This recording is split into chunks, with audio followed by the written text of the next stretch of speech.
Bonjour à tous et bienvenue dans cette deuxième vidéo de l'investissement achat-revente de ma résidence principale. On est sous un format vlog, je vais vous montrer tous les travaux 2 ans après, c'est une première vidéo. Ça date, il y a beaucoup de choses qui ont changé, mais vous pouvez cliquer sur le lien qui apparaît juste ici pour revoir l'ancienne partie. Je vous résume, je vous amène dans ma maison qui est actuellement en vente. J'ai vécu 3 ans dedans, je devais vivre que 1 an et au final, bah voilà, il y a eu plusieurs choses qui se sont passées. Je vais tout vous expliquer dans cette vidéo. Comme vous le voyez dans le titre et comme vous le voyez dans le titre de la première partie, on est passé de 60 000 € de plus-value à pratiquement 100 000 € de plus-value. Actuellement, cette maison elle est en vente. Hugo, qui est mon monteur vidéo, va vous mettre des extraits de ce qui s'est passé dans la première partie de cette achat-revente de ma résidence principale. Là, on est dans l'entrée pour ceux qui étaient déjà présents il y a 2 ans maintenant, donc ça commence à passer. Je vais vous emmener pièce par pièce, vous montrer un petit peu la décoration qu'il y a eu, mon retour d'expérience, comment vous pouvez faire des travaux qui ressemblent un petit peu à ça et voir un petit peu comment vous pouvez accentuer sur certaines pièces pour augmenter l'effet coup de cœur. On se retrouve sur une entrée très classique, très classique. J'ai rhabillé un petit peu, vous le voyez, on a gardé la même disposition, on n'a pas replaqué ici, on a juste repeint et un petit peu de déco, ça suffit pour l'entrée. On a rajouté ici une porte palière pour couper un petit peu du froid parce que on a l'entrée qui est toujours comme ça.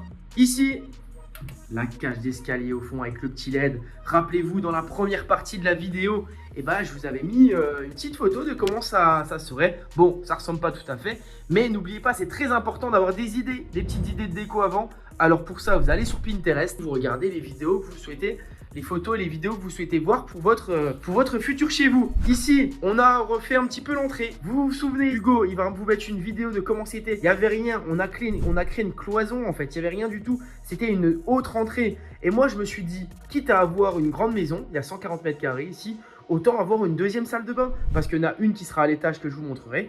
Et puis, du coup, j'en ai fait une autre. On a la cave ici et le WC. Et regardez, la première salle de bain. Voilà, tout simple. On a changé la chaudière. Petite chaudière à condensation qui est ici. Et c'est une petite salle de bain qui est toute simple. Pour une famille qui souhaite acheter, en fait, et avoir un ado, je sais pas, qui veut avoir son espace privé avec sa chambre là, la salle de bain qui est juste là. C'est top, ça permet d'avoir une autre salle de bain. 2 salles de bain, c'est hyper important. Et ça, c'est une chose que vous devez penser à la revente. Quand vous achetez un bien, c'est pas le tout de le faire pour vous. Parce que moi, tout seul, une salle de bain, ça me suffit. Mais je me suis dit, si je veux revendre dans 2, 3 ans ou 1 an, autant faire quelque chose de propre et puis avoir une deuxième salle de bain. Voilà, ça c'est important de penser à la suite et à penser à votre avatar client. L'avatar client, qu'est-ce que c'est? C'est la personne qui va acheter votre maison, votre appartement, votre studio, selon la cible que vous avez prévue, selon la ville où vous êtes. Mais c'est important de penser à ce que veut cette personne. Moi, je savais que c'est un couple ou une famille qui allait racheter ici, donc je me suis dit ce couple va peut-être avoir un enfant, cette famille a déjà des enfants, donc 2 salles de bain, c'est hyper important. On a vu la petite salle de bain, là vous voyez, petit meuble rangement chaussures, le paradis sur terre, la petite salle cinéma qui est ici. C'est même ici que je fais mes petits tournages vidéo pour ceux qui étaient déjà dans les vidéos YouTube. Hop, donc on est comme ça. Je vais même vous allumer en direct pour que vous puissiez voir comment ça se passe, parce qu'on projette sur le mur en noir. Et ce qui s'est passé, c'est que je voulais mettre des sièges ici et je me suis dit non, j'ai envie de faire des petites siestes. Donc je vais garder le matelas, j'ai même pas mis de siège. Et je me suis surtout dit que peut-être que une famille pouvait le transformer en chambre. Donc j'ai laissé dans cette disposition là, c'est toujours ouvert. Vous voyez ce qui fait la différence ici? C'est simplement ces petits spots que vous voyez là. Il y a un double allumage là avec des autres spots. Mais les petits spots, ça fait tout de suite ambiance salle cinéma avec la moquette évidemment. Et là je vais vous montrer tout de suite. Voilà, c'est tout simple, on projette sur un petit mur. Et vous voyez la qualité est au rendez-vous. Donc pas besoin d'investir dans un écran, j'ai juste gardé le mur normal, donc il n'y a aucun problème avec le studio photo vidéo qui est ici. On passe à la suite de la visite de la maison. Et là, on va monter en reprenant la petite cage d'escalier que je vous ai montré juste avant. On monte, donc comme vous l'avez vu dans la première partie, Hugo mettra peut-être un passage ici. Il n'y avait pas du tout de LED, donc on a créé une petite sortie, une petite alim juste derrière. On a collé un LED en fait juste là, ce qui permet de faire un petit effet coup de cœur, on va dire, même si c'est pas grand chose. Ça permet souvent aux gens de se dire, on laisse pas les détails. On arrive sur le salon et la cuisine. J'ai envie qu'avant que vous voyez ce qui se passe là, que vous voyez comment c'était avant. Donc regardez comment c'est. On a refait un petit peu, tout simplement. Voilà. Le mur. Dans la première partie, je disais que j'allais faire un petit mur, une petite cheminée à l'éthanol, mais pas du tout. Finalement, j'ai juste fait un mur de pierre, donc c'est nickel. La cuisine en 2 parties, c'est très bien. Je suis pas un grand cuisinier, j'ai jamais cuisiné avec ce four. Et ici, voilà, on est sur le salon. La télé accrochée ici au mur. Et puis, hop, tout simplement. Très facile, très simple. Un salon cuisine d'environ 55 mètres carrés les deux, donc c'est pas énorme mais c'est suffisant. Le mur ici avec mes objectifs. Je laisserai Hugo cacher tous mes objectifs parce que il y a le chiffre que je veux sur mon compte, où je vais être dans 5 ans. Ça, c'est important. Je me lève tous les matins, au moins je peux regarder mes petits objectifs. Ça fait un petit peu cliché, mais au moins c'est toujours devant moi le matin quand je me lève. Donc ça permet de me projeter et de toujours visualiser un petit peu ce que je veux. On poursuit la petite visite. Je vous invite chez moi directement, vous pouvez voir tout ça. On a remis un LED là on a poncé, on a verni, on en a chié clairement. Et j'essaierai de vous mettre des petites vidéos pendant les travaux. Si j'y pense, je vous mettrai tout ça pour que vous puissiez le voir en même temps. Ici, j'ai voulu faire une déco un petit peu jungle, le bois, un petit peu le puits de lumière où il y a des lianes qui descendent ici. Voilà, j'ai voulu faire un truc assez sympa pour qu'on puisse avoir cet effet waouh.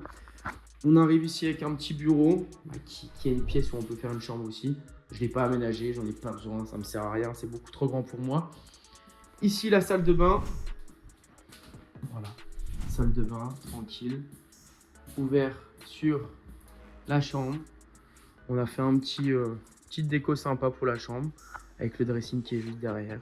Donc voilà, salle de bain ouverte sur la chambre, c'est très sympa. Par rapport à ce que c'était avant, c'est sûr que je me suis remis la vidéo. C'est toujours sympa de voir l'évolution. On poursuit la visite avec la dernière pièce dans le haut. Voilà, on a refait une petite pièce en haut que j'utilise pas du tout non plus. On a reponcé un petit peu les escaliers. Bon, on l'a fait récemment juste pour revendre cette maison. Voilà, c'est pas fini. Vous voyez, on n'a pas tout fini, mais au moins je la mets en vente comme ça. Donc voilà, c'est là qu'il y a le bureau et on a fait une petite déco sympa. Mais ça peut permettre de faire une chambre pour les gens également. On va redescendre tout en bas et je ferai un point avec vous sur les chiffres. Encore une fois, cette cuisine-là ou cet espace-là, c'est peut-être pas ce que j'aurais fait moi pour vivre personnellement dedans toute ma vie, mais j'essaie de faire quelque chose qui est assez universel. C'est-à-dire que quand je montre ce salon, cette cuisine, ces décos, ces couleurs, bah, ça va plaire à une majorité de gens. Pas tout le monde, mais j'ai fait en sorte que cette maison de ville plaise à une majorité de personnes, une majorité de gens, ce qui permettra de vendre plus rapidement. Et encore une fois, quand vous achetez pour revendre, quand c'est toujours dans une idée de business, à quoi ça sert? À quoi ça sert de vouloir faire pour soi alors qu'on sait très bien qu'on ne pourra pas le garder toute notre vie? On sait très bien qu'on veut faire de l'argent avec cette opération. Et moi, je suis en résidence principale, je profite de ma plus-value. Alors, peut-être que j'aurais pu rester 10 ans dans cette maison. Et je vous l'avais dit au tout début sur ma première vidéo, je voulais peut-être rester 1 an ou 2 ans et que ça serait ma première opération de ma résidence principale. Et voilà, forcément, les projets changent. J'ai racheté une autre maison entre temps, donc je revends cette maison, je la revends 3 ans après au lieu de la revendre 1 an après. Quelques chiffres. Avec les travaux que j'ai fait, bref, tout ça, il n'y a pas eu trop d'imprévus. J'en ai eu pour 110, 115 000 environ, 3 ans de différé de paiement. Donc là, je rembourse même pas mon crédit, donc ça c'est cool. Et je paye que 100 € par mois, je crois 130, 140 € par mois. Avec mon électricité et tout, ça me fait 220 € par mois. Donc c'est une maison qui m'est revenue à 110 000 dans le Grand Est. Encore une fois, je précise, ça dépend de la ville. Je sais que si vous habitez à Paris, c'est compliqué d'avoir ça. Mais vous inquiétez pas, il y a des affaires pour tout le monde, il y en aura pour tout le monde. Il n'y a pas qu'une ville en France. Donc si vous voulez critiquer le prix de la maison, il n'y a aucun problème. À cette maison, 115 000. Là, je l'ai affichée en vente à 207 000 €. On a déjà eu une dizaine de visites en tout. Donc ça fait qu'une semaine qu'elle est en vente. Je pense qu'elle va partir rapidement. Pourquoi je la mets en vente? Parce que bah du coup, c'est le moment de partir pour moi. J'ai racheté une autre maison. J'ai envie de bouger, j'ai d'autres projets. J'ai besoin de récupérer de la trésorerie pour investir sur d'autres projets. J'espère que ce petit vlog vous a plu. Si ça vous plaît, bah vous vous abonnez à la chaîne, vous laissez un petit commentaire. D'ailleurs, dites-moi si j'ai changé par rapport à la première vidéo, si vous ne pensiez pas avoir ce résultat-là à la maison, si vous êtes agréablement surpris ou un petit peu déçu justement par la qualité des travaux. Bref, j'ai envie de discuter avec vous sur le sujet. Et si vous pensez que c'est une bonne opération de prendre 100 000 € sur un bien que j'ai acheté presque 100 000 €. Donc voilà, je connais un petit peu votre réponse, mais voilà, j'ai envie de savoir pour vous si ça paraît fou ou s'il faut que je vous justifie avec mes actes authentiques et mes actes d'achat de cette maison. Voilà, je vous laisse passer une bonne journée, une bonne soirée, une bonne matinée. À très vite, c'était Guillaume.